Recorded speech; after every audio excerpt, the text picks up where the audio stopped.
nhưng nằm con pi nè mà hai tấcอายุ9 ឆ្នាំចូល10ឆ្នាំអញ្ចឹងកូនប្រុស2នាក់ខ្ញុំឃើញថាកម្មវិធីដែលកើតបង្កើតមកនោះវាមានអត្ថប្រយោជន៍ជួយផ្ដល់ឲ្យចំណេះដឹងដល់ក្មេងមិនថាក្មេងទាំងមនុស្សចាស់ទេផ្ដល់ចំណេះដឹងនៃការជួយសង្គ្រោះក្មេងលងទឹកយល់ពីការសង្គ្រោះបឋមឬសង្គ្រោះផ្សេងទៀតដូចជាពេលក្មេងជួបបញ្ហាការដែល Gency Sport កើតបង្កើតកម្មវិធីនេះខ្ញុំមានការពេញចិត្តហើយកម្មវិធីកើតល្អនិយាយទៅគឺថ្ងៃនេះផ្ទាល់ខ្ញុំមានអារម្មណ៍ថាសប្បាយរីករាយខ្លាំងមែនតើខ្ញុំបានមកចូលរួមជាមួយនឹងខាង Gency Sport Club ដែលគាត់រៀនពីវិធីជំនាញក៏ដូចជាតិចនិចក្នុងការជួយសង្គ្រោះនៅពេលដែលយើង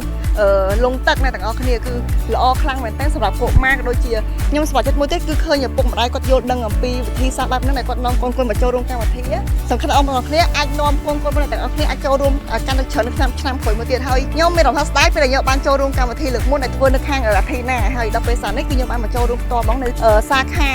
Mera Garden ផងដែរគឺខ្ញុំបានមកឃើញទៅភាពផ្ទាល់ហើយការបង្ហាញផ្ទាល់ពីលោកគ្រូដូចជាអ្នកជំនាញផ្ទាល់ពីខាងហែទឹកដូចជាទៅដល់កុមារដែលគាត់មកចូលរួមនឹងគ្នាដែរទាំងអស់ជាពិសេសខ្ញុំឃើញក្មេងៗគឺគាត់ចូលរួមមកបានច្រើនមែនតើហើយគាត់មានអារម្មណ៍ថាសប្បាយរីករាយជាមួយនឹងការទទួលយកបទពិសោធន៍ថ្មីសម្រាប់ពួកគាត់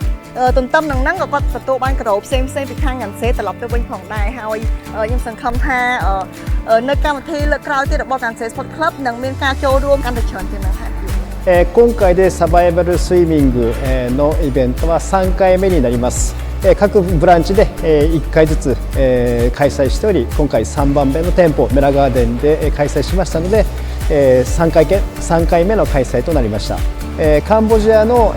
国内の問題として水難事故が多いというふうに聞いております。このような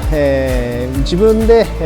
水難事故から自分の命を守るというスキルを身につけることによって将来のカンボジアのためになるというふうに考えてこのイベントを開催しました。